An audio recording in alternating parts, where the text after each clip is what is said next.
তো ভাই লোক, না, না, না, লোকই আমাদের বোকা বানিয়েছে, বা বলা যেতে পারে আমরা নিজেই বোকা বনে গেছি। কারণ এই কুলি রিভিউটা শুরু করার আগে আমি এটাই বলে দেবো যে এই কুলি মুভিটা কিন্তু এলসিউর পার্ট নয়। তো যারা এইটা ভেবে যাচ্ছে যে এই মুভির ভেতর বিক্রম বা রোলেক্সকে আমরা দেখতে পাবো, না ভাই, এটা একটা স্ট্যান্ড অ্যালোন মুভি।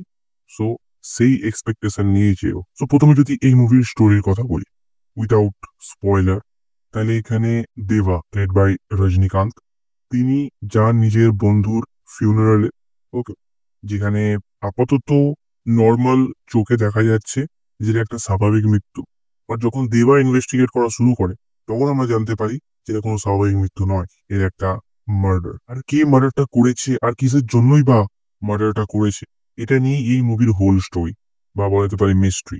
তার মাঝে ধীরে ধীরে ক্যারেক্টার গুলো ইন্ট্রোডাকশন হয়, আর তারপর মুভির ভেতর কি বওয়াল হয়েছে সেটা জানতে গেলে তোমাকে ডেফিনেটলি এই মুভিটা ওয়াচ করতে হবে। আর এবার যদি এই কুলি মুভির পজিটিভ দিক নিয়ে কথা বলি, তাহলে এই কুলি মুভিটা একটা প্রপার স্টোরি ড্রিভেন মুভি, যেখানে তোমাকে মগজের ইউজ করতেই হবে।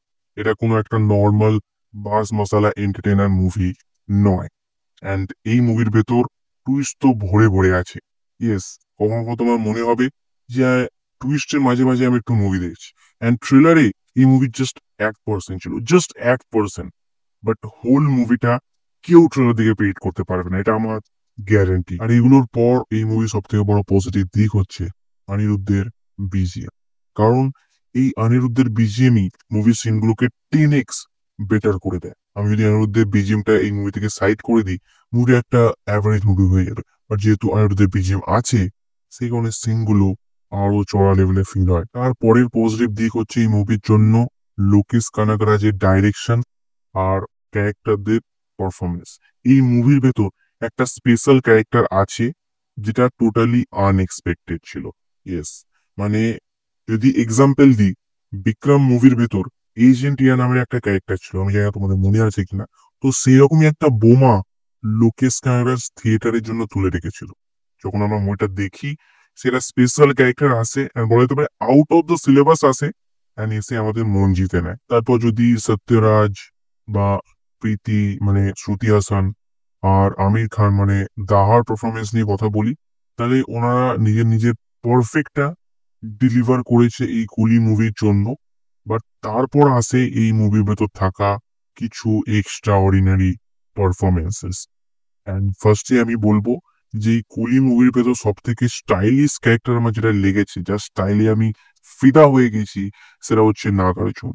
ইয়েস, এই কুলি মুভির সব থেকে স্টাইলিশ ক্যারেক্টার। ইয়েস, তুমি যখন মুভিটা দেখবে তুমিও রিয়েলাইজ করতে পারবে। আর তারপর যদি কথা বলি সবিনের, ভাই কি বান্দা ভাই, ইজ আনরিয়াল। মানে এই কুলি মুভির ভেতর উনি নিজের অ্যাক্টিং এর রেঞ্জ দেখিয়েছেন, যে উনি কি কি করতে পারেন, কতটা চড়া লেভেলে, কতটা সলিড লেভেলে যেতে পারেন। আর এই মুভির ভেতর উপেন্দ্রও আছেন, যিনি ওই চোখটা মারতে হবে নারায়ণ। তো ওনার মেবি ম্যাক্সিমাম 15 থেকে 20 মিনিট উনি এই মুভির ভেতর ছিলেন। বাট ওনার এন্ট্রিটাও ভাই খাসা ছিল, খাসা এন্ট্রি ছিল। এমন যে বিজিএমটা ছিল ভাই আমার ফেভারিট হয়ে গেছে। ভাই খতরনাক লেভেলের বিজিএম। এন্ড তারপর যদি এই মুভির পাওয়ার হাউস মানে সুপারস্টার রজনীকান্তের পারফরমেন্স নিয়ে কথা বলি, ও তো কোনো কথাই হবে না ভাই, বন্ধ, ওখানেই কথা বন্ধ হয়ে যাবে। এস, এই বয়সে এসে যে পারফরমেন্সটা উনি ডেলিভার করেছেন, ক্রেজি ভাই, ক্রেজি। লোক পাগল হয়ে গেছিল ওনাকে দেখে। ইয়েস, এন্ড যতবারই ওনার ডিএজড লুকটা এই মুভির ভেতর আসছে, আরে নর্মাল সিন হোক বা যাই হোক, লোক পাগল হয়ে যাচ্ছে ভাই। ইয়েস, থিয়েটার নিয়ে স্টেডিয়ামে কনভার্ট হয়ে গেছে। ইভেন ডায়লগ অব্দি শোনা যাচ্ছে ওনার, লোক এত জোরে চিল্লাচ্ছে যখন ইয়ং রজনীকান্তের ভার্সনটা স্ক্রিনে আসছিল। মানে সোজা কথা বলতে গেলে লোকেশ কানাগরাজ রজনীকান্তকে জাস্ট লুফে নিয়েছে। ইয়েস, ওনার স্টাইল, ওনার সোয়াগটাকে এমন ভাবে নিংড়ে স্ক্রিনে প্রেজেন্ট করেছে যে আমরা পাগল হয়ে গেছি। অ্যান্ড রজনীকান্ত মিন্স একটা অরা ভাই। ইয়েস, ওই যে অরাটা তুলতে পেরেছে বড় পর্দায়, এটার জন্য একটা হ্যাটস অফ লোকেশ কানাগরাজকে। তো অনেক হয়ে গেল পজিটিভ দিকের কথা।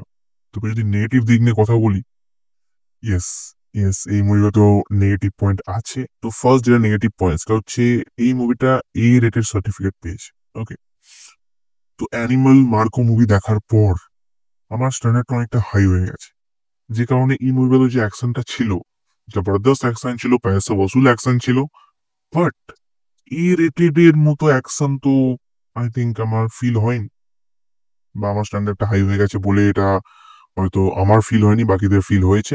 আর সেকেন্ড জিনিস হচ্ছে আমির খানের ক্যামিও, কোনো ইম্প্যাক্ট আসে না। হয়তো আমিও পেয়েছি আমি এখানে ক্যামিও থেকে, বাট কোনো ইম্প্যাক্ট কিন্তু আসে না। অ্যান্ড এটা সব থেকে বড় রিজন হচ্ছে রোলেক্স এর ক্যামিও ভাই। ইয়েস, রোলেক্স এর ক্যামিওটা যে লেভেলের হয়েছিল, যে বারটা সেট করে দিয়েছে, সেটা এখন আমির খান প্লাস লোকেশ কানাজ মিলে সেই বারটা ম্যাচ করতে পারছে না।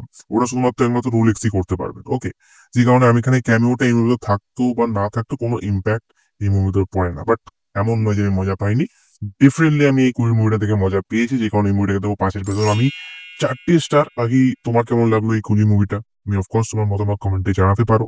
আর যদি না দেখে থাকো, তবে এটা বিগ থিয়েটার এক্সপিরিয়েন্স তুমি মিস করে দিচ্ছ। এটা এই ভুলটা একেবারেই করো না। যাও এক্ষুনি যাও কি কুলি মুভিটা দেখো। বাকি আমি দেবদার ধূমকেতু নিয়েও কথা বলেছি, তো তুমি যাও কি আমার সেই ভিডিওটাকে চেক আউট করতে পারো। তোমার সাথে ঠিক সেই ভিডিওতে। So by.